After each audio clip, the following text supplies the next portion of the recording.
తెలంగాణ ఏర్పడినప్పటి నుంచి రాష్ట్ర అభివృద్ధికి రాజీవ్ శర్మ ఎనలేని కృషి చేశారని కొనియాడారు ముఖ్యమంత్రి కేసీఆర్. ప్రధాన కార్యదర్శిగా పదవీ విరమణ చేయడంతో రాజీవ్ శర్మకు సచివాలయంలో ఆత్మీయ వీడ్కోలు పలికారు. చీఫ్ సెక్రటరీగా పదవీ విరమణ చేసిన రాజీవ్ శర్మ ఎప్పటికీ ప్రభుత్వానికి సలహాలు సూచనలు అందివ్వాలని కోరారు కేసీఆర్. చాలా సమస్యలని ఆల్రెడీ అమల్లో ఉన్న కార్యక్రమాలు అద్భుతంగా అమలు సక్సెస్ఫుల్ కంప్లీట్ కావాల్సిన అవసరం ఉంది. వాటన్నిటి దృష్ట్యా వారిని చీఫ్ అడ్వైజర్ టు ద గవర్నమెంట్గా కూడా మనం నియామకం చేసుకున్నాం. మీరందరూ దాన్ని స్వాగతం చెప్తా ఉన్నారు, మీ సంతోషాన్ని వ్యక్తం చేస్తూ ఉన్నారు. చాలా థ్యాంక్స్, సంతోషం. నేను ఒక మాట మనవి చేస్తా ఉన్నా రాజీవ్ శర్మ గారికి, మీరు you are not far from the Telangana government. ఇంతకుముందు మీరు ప్రధాన కార్యదర్శిగా ఉన్నారు, అప్పుడు మీకు కొన్ని లిమిట్స్ ఉండేవి, కొన్ని పరిమితులు ఉండేవి. చీఫ్ సెక్రటరీగా ఒక రోల్ ఎట్లా ఉండాలని అట్లా ఉండాల్సి వస్తుంది. But today you are a free player, all round player. Till today you are only official bureaucrat. From today onwards you are political bureaucrat also. కాబట్టి మీ పాత్ర యొక్క విస్తృతి పెరిగింది. నేనేదో చీఫ్ సెక్రటరీ పదవికి దీపోయినట్టు మేము మిమ్మల్ని వదిలిపెట్టదలుచుకోలేదు. మీ continue to exploit your service. తప్పకుండా నేను కూడా వారి ఛాంబర్ను నేను కూర్చుండే ఫ్లోర్లోనే ఏర్పాటు చేయించుకున్నాను.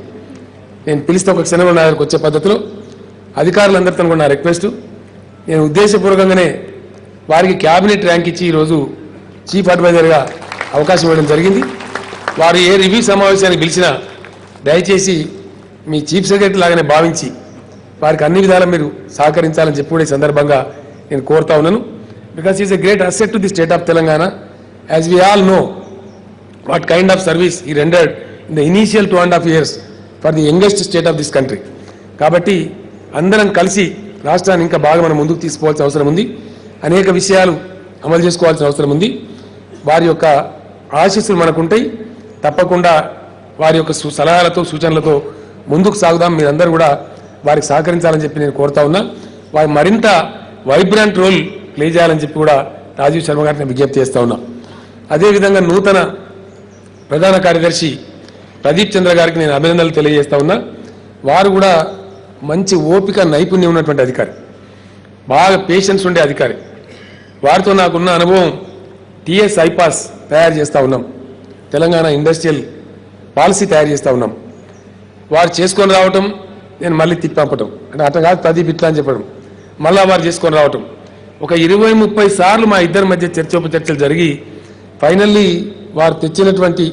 వారు పరిశ్రమల శాఖ కార్యదర్శిగా ఉన్నప్పుడు తెచ్చినటువంటి ఆ టీఎస్ ఐపాస్ భారతదేశంలోనే కాదు వరల్డ్ ఓవర్ ఈరోజు ప్రశంసలు అందుకుంటా ఉంది. ప్రపంచమే దాన్ని ప్రశంసిస్తూ ఉంది. ఇంత బ్యూటిఫుల్ ఇండస్ట్రియల్ పాలసీ ఎక్కడ కూడా లేదని చెప్పి అందరు ప్రశంసిస్తూ ఉన్నారు. ప్రదీప్ చంద్ర గారు కూడా మధ్య మధ్యలో నాకు కలిసినప్పుడు, సార్ మీరు అన్ని సార్లు నాకు విసుగు లేకుండా మీరు చెప్పినారు కాబట్టి అంత గొప్ప పాలసీ నేను తేగలిగిన ఆ రోజు నాకు సాటిస్ఫాక్షన్ ఉందని చెప్పి వారు కూడా చెప్తూ వస్తూ ఉన్నారు. ఆ రకంగా వారు కూడా మంచి పేషెన్స్ ఉన్నటువంటి వ్యక్తి, అనుభవం ఉన్న వ్యక్తి. రాజీవ్ శర్మ గారితో పాటు పనిచేసిన వ్యక్తి, వారి బ్యాచ్మేట్గా ఏజీ గారు వచ్చి కూర్చోబెట్టండి. మన అడ్వకేట్ జనరల్ గారు కూడా సమయానికి వచ్చేశారు. ఎందుకంటే రాజీవ్ శర్మ గారు అంటే వారికి కూడా ప్రేమ. ఎన్నో చిక్కులు, ఎన్నో కేసులు, మన ఐఏఎస్ అధికారుల మీద అనేక కేసులు రావటం, టెన్షన్స్ రావటం, వాటిని కూడా ఎట్లా అధిగమించాలని అట్లా అడ్వకేట్ జనరల్ గారి సలహా తీసుకొని విజయవంతంగా ముందుకు సాగుతూ ఉన్నాం. కొన్ని మంచి సాంప్రదాయాలు నెలకొల్పగలిగినాం, కొన్ని మంచి పద్ధతులు నెలకొల్పగలిగినాం. డెఫినెట్గా నేను ప్రౌడ్గా చెప్పగలను, గౌరవంగా చెప్పగలను. మనకు గత ఆంధ్రప్రదేశ్ అంటే ఉమ్మడి ఆంధ్రప్రదేశ్ ఉన్నప్పుడు ఇదే సెక్రటరియట్లో జరిగినటువంటి వ్యవహారాలకు ఇప్పుడు తెలంగాణ రాష్ట్రం ఏర్పడిన తర్వాత జరుగుతున్న వ్యవహారాలకు అసలు అంతు పొంతు కూడా లేదు. టోటలీ కరప్షన్ ఫ్రీ గవర్నమెంట్ ఈరోజు మనం నడపగలుగుతా ఉన్నాం. అది అందరూ కూడా బయట చెప్తా ఉన్నారు, వేణువుల్లో పొగుడుతూ ఉన్నారు, సంతోషాన్ని వ్యక్తీకరిస్తూ ఉన్నారు. కాబట్టి అటువంటి మంచి సాంప్రదాయాన్ని, కరప్ట్ ఫ్రీ గవర్నమెంట్ ప్రజలకు ఇవ్వడానికి, మంచి పాలసీలు తేవడానికి, కొత్త జిల్లాలు ఏర్పాటు చేయడానికి, సమగ్ర కుటుంబ సర్వే లాంటి అద్భుతమైనటువంటి సర్వే తీసుకురావడానికి, బ్యాంకులను పిలిచి మాట్లాడి ఉన్నట్టుగా వివరించి ఫైనాన్స్ సెక్రటరీ, చీఫ్ సెక్రటరీ గారు కలిసి, మరో స్పెషల్ చీఫ్ సెక్రటరీ గారు ఎస్పీ సింగ్ గారు కూడా కలిసి దాదాపు 30,000 కోట్ల రుణాలు సునాయాసంగా ఎప్పుడు ఏ రాష్ట్ర చరిత్రలో లేని విధంగా రుణాలు సాధించడం, మిషన్ కాకతీయ లాంటి అద్భుతమైనటువంటి పథకం రూపకల్పన చేసి దాన్ని ఇంప్లిమెంటేషన్ తీసుకురావడం, దేశానికి ఆదర్శంగా ఉన్నటువంటి మిషన్ భగీరథ లాంటి కార్యక్రమానికి వారు అద్భుతమైనటువంటి మార్గదర్శనం చేయడం, ఇవన్నిట్లలో కూడా రాజీవ్ శర్మ గారి పాత్ర మనకు అడుగడుగున కనిపిస్తూ ఉంటుంది. మీరు లేని లోటు మాకు కొంత ఉంటుంది, కానీ చీఫ్ అడ్వైజర్గా ఆ లోటును భర్తీ చేసే బాధ్యత కూడా మీ మీద ఉంటుందని మనవి చేస్తూ, మీకు భగవంతుడు, మీకు మీ కుటుంబ సభ్యులకు, మీ పిల్లలకు అందరికీ కూడా భగవంతుడు అన్ని రకాలుగా ఆశీర్వదించాలని, నిండు 100 సంవత్సరాలు మీరు ఐశ్వర్యంతో ఆరోగ్యంతో కలకల్లాడుతూ ఉండాలని, కనీసం ఒక దశాబ్ద కాలం పాటు చీఫ్ అడ్వైజర్గా ఈ రాష్ట్రానికి మీ సేవలు అందిస్తూ ఉండాలని చెప్పి నేను మనసారా కోరుకుంటూ భగవంతుని ప్రార్థిస్తూ, మీకు భగవంతుడు అన్ని రకాలుగా సుఖం సంతోషం ఇవ్వాలని చెప్పి కూడా రాష్ట్ర ప్రజల పక్షాన, రాష్ట్ర ప్రభుత్వం పక్షాన నేను భగవంతుని నిండు మనసుతో ప్రార్థిస్తూ నేను సెలవు తీసుకుంటా ఉన్నాను. ఇప్పుడు మనం ముందు మన చీఫ్ సెక్రటరీ గారిని సన్మానించుకుంటాం. వారు నన్ను అన్నారు మీరు చివరిగా మాట్లాడండి సార్ అని, కానీ వారు సన్మానితులు కాబట్టి సన్మానానికి రిప్లై ఇయ్యారు, వారు సమాధానం కూడా చెప్పాల్సిన అవసరం ఉంటుంది. ఇప్పుడు నేను వారిని సన్మానిస్తాను రాష్ట్ర ప్రభుత్వం పక్షాన. ఆ తర్వాత మిగతా సన్మానం చేసే వాళ్ళు కూడా కొందరు ఉన్నారు, వాళ్ళు కూడా కొన్ని డిపార్ట్మెంట్లు కావచ్చు, శాఖలు కావచ్చు, వారు సన్మానం చేస్తారు. ప్రస్తుతం రాజీవ్ శర్మ మాట్లాడుతున్నారు, లైవ్ ద్వారా చూద్దాం. గౌరవ ఎమ్మెల్సీ, గౌరవ ఎమ్మెల్యేస్ అందరికీ, అదేవిధంగా నా కొలీగ్ ఆఫీసర్స్ అందరికీ మరియు సెక్రటరియేట్ ఆఫీసర్ సిబ్బంది అందరికీ, సోదరులకు సోదరుమణులకు నా హృదయపూర్వక నమస్కారం. ఇవాళ నేను చాలా గ్రేట్ఫుల్గా ఉన్నాను, ఎందుకంటే గౌరవనీయులు ముఖ్యమంత్రి గారు నన్ను సీఎస్గా గుర్తించుకున్నారు. అదే కాకుండా ఇంతకుముందు ప్రదీప్ చంద్ర గారు చెప్పినట్టు, అదేవిధంగా మిగతా స్పీకర్స్ చెప్పినట్టు, ఇది గవర్నమెంట్ ఆఫీషియల్స్కి, అదేవిధంగా సివిల్ సర్వీసెస్కి ఒక రకంగా చెప్పాలంటే ఒక పెద్ద రికగ్నిషన్గా ఉంది అని భావిస్తూ నేను సీఎం గారికి మరొకసారి ధన్యవాదాలు తెలుపుతున్నాను. ఎందుకంటే సివిల్ సర్వీసెస్, అదేవిధంగా సిబ్బంది అందరూ ఒక టీం, ఒక కలెక్టివ్గా అందరూ మనం పని చేస్తున్నాము. గవర్నమెంట్లో ప్రయారిటీస్ ఉంటాయి, పొలిటికల్ కమిట్మెంట్ ద్వారా పాలసీస్ వస్తాయి, వీటిని ఇంప్లిమెంట్ చేయాలంటే అది అంతా మన చేతిలో ఉంది. మనం సరిగా పనిచేస్తే గవర్నమెంట్లో ఉన్నటువంటి స్కీమ్స్, స్ట్రాటజీస్ అన్నీ ఇంప్లిమెంట్ అవుతాయి, ప్రజలకు కూడా మేలుగా ఉంటుంది, డెలివరీ సిస్టమ్ చక్కగా పనిచేస్తుంది, అవి అన్నీ ఉంటాయి. తెలంగాణ వచ్చిన తర్వాత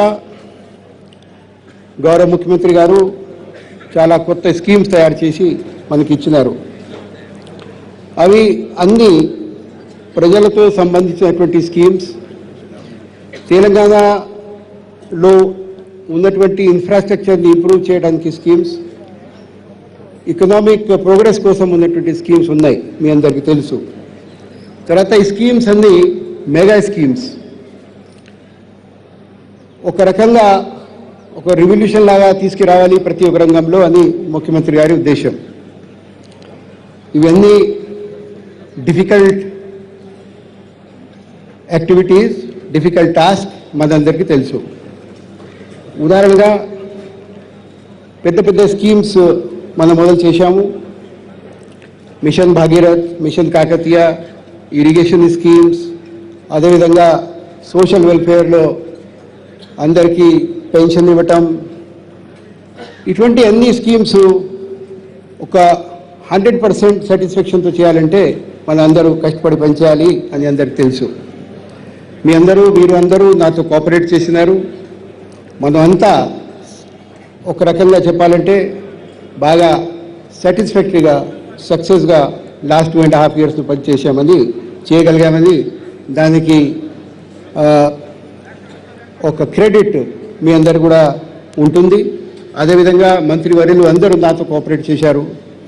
ప్రతి ఒక్క ఇష్యూలో కలిసిమెలిసి మనం పనిచేస్తామనే ఉద్దేశంతో ఎప్పుడు నాకు ఆ అవకాశం సరైనటువంటి టైంలో సలహాలు కోఆపరేషన్ నాకు మంత్రి వర్యులందరి నుంచి నాకు కలిగింది. నేను వారందరికీ రుణపడి ఉంటాను అని మనవి చేస్తున్నాను. అదేవిధంగా మా ఆఫీసర్స్ అందరూ ఏ ప్రాబ్లం అయినా అందరూ వచ్చి ఏ విధంగా దాన్ని సాల్వ్ చేయాలి ఒక పాజిటివ్ యాటిట్యూడ్తో వచ్చారు. ప్రాబ్లం ఉంది అని మేము ఏం చేయలేమని అట్లా చెప్పలేదు. Same thing applies to the employees, secretariat employees, our NGOs, and those people who are working in the districts under the collectors and SPs. నేను కలెక్టర్స్తో కూడా చాలా సందర్భాల్లో వీడియో కాన్ఫరెన్సింగ్ కానివ్వండి, మీటింగ్స్ కానివ్వండి, పర్సనల్గా డిస్ట్రిక్ట్స్లో విజిట్ చేయటం కానివ్వండి, ప్రతి ఒక్కసారి నేను వాళ్ళందరూ ఉత్సాహంతో పని చేస్తున్నారని నేను ఫీల్ చేసినాను. చాలా దాంతో నాకు కూడా కాన్ఫిడెన్స్ వచ్చింది, సాటిస్ఫాక్షన్ వచ్చింది. చాలా పనులు మనం చేయగలిగాము. తెలంగాణ ఆవిర్భావం 2 జూన్ 2014 మనందరికీ తెలుసు, ఒక హిస్టారిక్ డే. ఆనరబుల్ సీఎం గారు కూడా ఒక ఇన్సిడెన్స్ చెప్పారు. అప్పుడు అన్ని రకాలుగా వ్యవస్థలు మనం మొదటి నుంచి ఏర్పాటు చేసి ప్రారంభం